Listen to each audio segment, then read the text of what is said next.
one way that can be ensured through regional cooperation and diplomacy.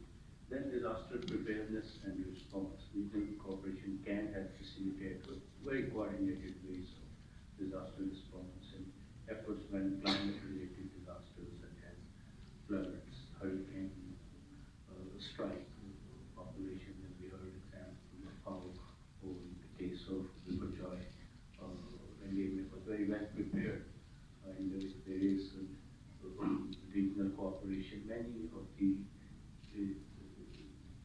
you know, damages or losses can be prevented by monitoring the situation beforehand and taking appropriate measures. Lives can be saved, damage to infrastructure can be avoided, and obviously expertise, technologies, and best practices can be shared through strengthening the response to that.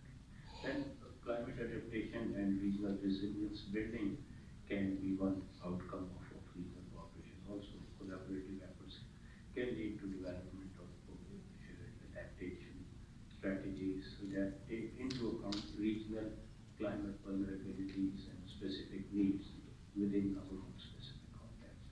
And sharing technology can enhance resilience of communities at the regional level. Then peace building and conflict resolution in itself can help to prevent many tragic or negative consequences.